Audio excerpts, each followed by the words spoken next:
Los Angeles. Will Decker, Jamal Madney, Ryan Anderson here from LAFB. We got a special guest in the house. Bruin Bible, returning guest, one of the best to suit it up for your blue and gold in recent years, Mr. Quentin Lake on Radio Row. Quentin Lake, how are you doing, my man? It's so good to see you again. Man, doing great. Thank you guys so much for having me on, by the way. But yeah, I'm doing good. I mean, I'm kind of feeling like the Las Vegas air and the fields and all that stuff, but it's been good. It's pretty hectic out here. I'm surprised you guys can keep up, but yeah, it's been good. We're barely hanging on, man. Yeah. I'll tell you that. There's no coffee here. Day 3, Quentin in Vegas. No coffee. Oh, man. Day 3 in Vegas, Quentin is like 3 years, you know, so. What was probably the most wild day? Probably the first night we got here. Yeah. Naturally on a trip, you kind of like, you get that energy, like we got to go out first night here, so you kind of get mixed up a little bit on that one. So it was a lot of fun, Q, man. You got to come out with us one time. We got to talk about it, man. Your coach, Chip, it's kind of in a situation where we don't know what's going on. I'm not going to ask you to say what's going on there, but what were some of the good things that he did for you as a football player in terms of your development going to the Rams? I think the biggest thing is he treated me like a pro. Yeah. That's what you want as a coach, you know. Or especially as a player, you know, you want somebody that's going to treat you like a pro to get you ready, especially if you have dreams and aspirations to go to that next level. So, obviously, I don't really know what's going on right now, but you know, my relationship with him was really good. He treated me like a pro, was very consistent in the way he coached me. So I got nothing but respect and high praise for him. So, I mean, I loved him as a coach. Yeah. And unfortunately, some things are going on, but you know, nothing but respect for how he treated me and how he prepared me to get ready for, you know, my career in the NFL. Oh, that's fantastic to hear, Q. And segueing, you know, from obviously a great run at UCLA to now a couple of years with the Rams, and we've been so proud of you as Bruins watching you succeed.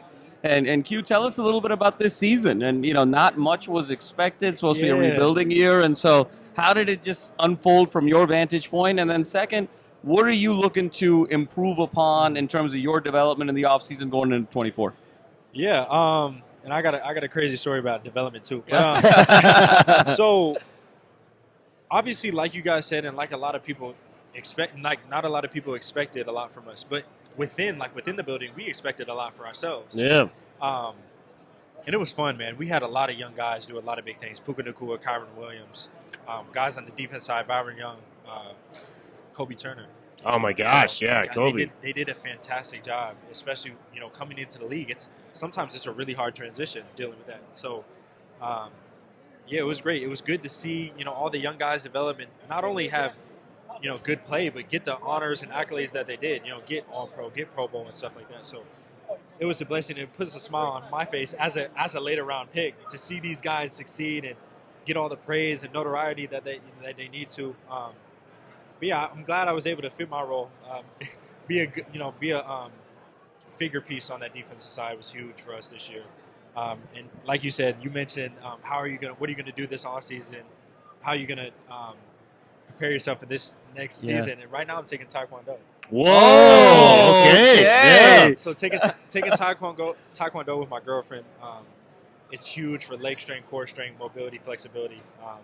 So just kind of little cross training that me and my girlfriend are doing. It's been wonderful, bro. It's been awesome. We actually have a black belt on our staff. Snap! Danny Dubs. Yeah, Danny. Danny is a black belt. Danny, you a black belt? I heard you're a black belt. Black belt. And what Marshall Taekwondo? I'm taking Taekwondo right now. I was telling the guys I'm taking it right now. It's flexibility, core strength, mobility. It's been really good so far. So. Until I was like 16, and it was weird telling people. I was like Mr. Wolkenstein at 13. Were you able to do the splits?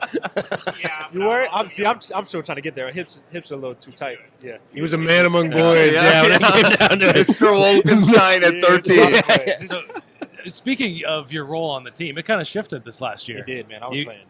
You moved to nickel corner. At first, it was a dime linebacker, or a dime money, dime DB. Then it was safety. Then it was nickel in one package. Then nickel, then safety, and then safety and nickel in the same game. So, what's that like? What's that transition like? How do you wrap your mind around that? I mean, it was good. I mean, it was honestly an honor to show. One, my versatility, but honestly, how much the coaches trusted me. And that was a big thing to have I would love to ask you about coaches, but continue. Yeah, have the coaches trust me to be able to move from safety to nickel or nickel to safety within a game. But a lot of it comes down to, film study and having the coaches trust you. And it was fun, being in different spots. I kind of like my football comparison, not that I want to compare myself to somebody, but really like Kyle Hamilton, what he was doing on the Ravens defense. I felt like I had this similar role to what he was doing on the Rams defense. It was fun, man. It was fun. Being able to blitz, cover, be back there, coming out of the half, coming out of the middle of the field. It was fun. It was a good time. Yeah. So the Rams built an incredible defensive coaching staff. Yeah. Coach Ra's gone now. I was sad. Jimmy Lake's gone now. Yeah, I was sad. I was like, man, we're getting poached. Yeah. We're getting poached. But, it's a credit, one, for McVay to develop the guys, but also, two, the coaches deserve every opportunity that they get. Coach Lake, Coach Morris, those are two of the best coaches I've been around. Obviously, Coach Lake has had experience at Washington. Coach Morris had experience in Atlanta, had experience on Washington, and now is getting his well-deserved position to be the head coach of the Atlanta Falcons. So, I'm kind of excited. Like, you kind of want to be a little Falcons fan, but it's hard not to root for that guy. It's hard not to. I'm excited to see what they do this year. Yeah. Well, and so your first year, no Aubrey Pleasant. Yeah. Aubrey Pleasant comes back to the Rams. What does he bring? He's been great. He's brought an energy that we needed, a mentality that we needed, especially with a young group of guys that we had in the defensive backfield. He's been great, man. He's super energetic, takes football and coaching so seriously and puts the work in. And as a player, that's what you want to see. You want to see a coach put the work in, especially with a guy that works hard as myself. You want to see a coach do the same thing. So it's been great. He helped us a lot. And he gave us a mentality that, whatever the outside noise said, it's about us in the building. So do you keep track of your UCLA buddies and what they're doing in the NFL? Like DTRs, Yeah. can they start Charbonnet in your division right now? The Seahawks, Bobo making some plays too. Talk to me about what that's been like to follow some of your buddies back from the Westwood days and how they're doing now. Yeah, not only has it been fun to watch them and follow them, but been fun to play against them too. Yeah. Unfortunately, when we played the Browns, it was DT was supposed to play. He was under concussion protocol, and I was dealing with a little injury myself. So it kind of sucked. I got to talk to him that week, but it was fun to catch up. And going against Zach was fun. Oh, man. 2 times a year. He's a bowling ball. He's a train wreck, and he's doing well over there too. Him and Bobo doing a great job over there. But yeah, man, it's always fun going against UCLA guys because, you work so hard with him throughout college and then see him shine in the NFL. It's like you kind of want to be so serious when you're going against him, but it puts a smile to your face, especially when you see guys succeed at the level that really all the players are doing. So it's been fun, man. It's been a really good time. That's fantastic. I got two questions for you. One, anyone in particular, a group of guys that you're still kind of closely tied with in terms of teammates? 100%. And please. Oh, no, so there are a couple group of guys I play video games with. Okay. Strictly. Oh, okay. And then, obviously, guys like Derion, Zach, those guys, John Gaines, he's a offensive guard for the Cardinals right now. Missed a lot of time this season, didn't he? Yeah, he did. He tore his ACL, which is unfortunate. And then Antonio Mafi, who's playing the Patriots. You kind of stay connected to those guys, and it's been great. It's been great. Those are all guys, you reach out to, you connect with. So, and then you have your separate guys that may not have opportunities in the NFL or are still in college. Man, I play video games with them all the time. Oh, that's amazing. Yeah. Q, from your vantage point, obviously number of years at UCLA and now with the Rams, given your role, how do you see kind of the evolution of the college game versus the pro game from your positional standpoint? And were there specific things at UCLA that maybe helped you prepare for what you're seeing now today in the pro game? Yeah, the biggest difference in terms of players specifically, when we talk about that, is the quarterbacks.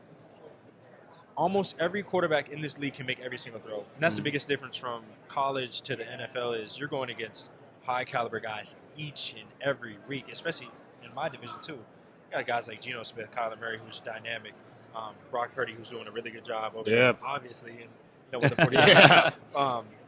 But I would say in terms of the player, obviously you have freak athletes at every position, but specifically I would say the quarterbacks. And then just overall, what I took personally from UCLA to the Rams is a little acronym, is your alignment, your assignment, and your technique. Those Ooh, are three okay. things that kind of have helped me play faster, because obviously the game is a little bit faster in the NFL. But those are three things. Assignment. What's the coverage? What coverage are you playing? Your alignment. Hey, am I inside or outside leverage based off that coverage? And then your technique. Hey, am I going to play off? Do I want to show a little bit of, hey, I'm blitzing? Do I want to play press coverage? And those three things, especially pre-snap, help me all the time. So those are things I learned, especially at UCLA, which I took to the league, and it's been helping me a lot. Oh, that's fantastic. That's awesome, man. Yeah, I guess what makes the Rams so good at preparing their players, because you alluded to it when we were talking off camera, it's instant impact. I mean, Puka was one of the best receivers in the league this year. Avila is among the best guards within the NFC. Yeah. You got Cobie Durant as one of the best defensive tackles lying next to a guy like Aaron Donald. Yeah. What makes them so good? Because you come in right away play. Kyren Williams, really his first-year play. It's unbelievable what they're able to do in development. Yeah, a lot of it has to do with our coaches. Yeah. We have a great coaching staff. And like we talked about before, obviously they're getting opportunities, much well-deserved opportunities elsewhere. But it goes to show that, they did a really good job on the Rams. And I think the biggest thing is, the coaches don't coach everybody the same. They coach to your strengths. Yeah. Coach Aubrey Pleasant isn't going to coach me the same way as he is Cobie Durant or Russ Yeast or Jordan Fuller, whoever is in our secondary. And I think that's what really helps us take our game to the next level is, coaching to our strengths. And obviously it showed this year. Coach McVay coached the Kyren strength, coached the Puka strength, coached the Stafford strength, even though, he can do whatever back there and it'll work. But, yeah, man, it's been great. Like I said, great group of coaches, great group of players, great group of, staff in general. I think the Rams is the best organization to be in terms of just hospitality. Oh, totally, yeah. But, yeah, man, it's been fun. It's been fun. I'm excited to see what we're going to do this upcoming year. Man, it's only going to be going up strong. Yeah. Quentin, you've been such an awesome guest. I got one more question for you. Are we going to see you at the Rose Bowl in the first year of the Big Ten for UCLA next year? Yes. Spoiler alert, say yes. Yeah, we need you back, bro. That's totally right. We need you back, man. Yeah, that transition was crazy, huh? Yeah. It's crazy because the reason why I think it's interesting, and yes, obviously, let me answer your question again. I'll make an appearance. We love it. But you go from having such a competitive year in the Pac-12 to just breaking it up, and I was sad because I was like, you had Penix and Bo Nix and Caleb Williams, and all these top tier guys. Oregon had a really good year. Washington had a really good year. You have high caliber guys in all these positions. It was sad to see this really hyper competitive division get broken up. I'm excited. I can't say I'm not excited for it because I am excited for the move. It's going to be great, especially for the notoriety coming to different programs and the social media that's going to come to the programs. But it was sad to see such a competitive year. Like you just miss the Pac-12. The Pac-12 is so strong. Yeah, it's iconic, man. It's it iconic, sucks, so. Yeah. Would you have enjoyed playing in the Big Ten, given kind of your role and your position? No. Yeah. Too cold, and then you got to think about this. If I had to get ready for a test or something like that, if I got finals or midterms, and then I got to take a 5-hour flight every other week, that's tough. So conference games in Maryland, man. Yeah. True Southern California guy Yes, right here. I would've, too cold. I've been in Southern California for 6 years. I don't want to go. It's too cold for me now. So on the Rams defense, a lot of young guys. Who are the guys that really emerged as some of the leaders on the Rams defense? I got one guy. Obviously, you can say Aaron Donald. Yeah. Ernest Jones, man. Oh, he's so underrated. So underrated. And he was huge for us this year in terms of team morale, not only, but obviously his play. We know that. He broke the franchise record in tackles this year. But just his vocal leadership. Sacks. Yeah, his vocal leadership, the energy that he brings to the team was critical for us this year. And that's a player I think that goes under the radar, especially for the Rams, because of other guys had success. Man, Ernest Jones had one hell of a year, and I can't wait to see what he does this upcoming year and hopefully for years to come. Yeah, man. Well, I just am so grateful you came on, man. We are thanks. part of the UCLA and Rams community. We're both so proud of you, man, and what you've absolutely. achieved. So thank you so much for going on, Q Lake. It thank means the world, man. Yeah, thank you guys Thanks so for much, having me. Q, and best Absolutely. of luck on the upcoming season. No, I appreciate that. Thank you guys. LA Football Network, we are out.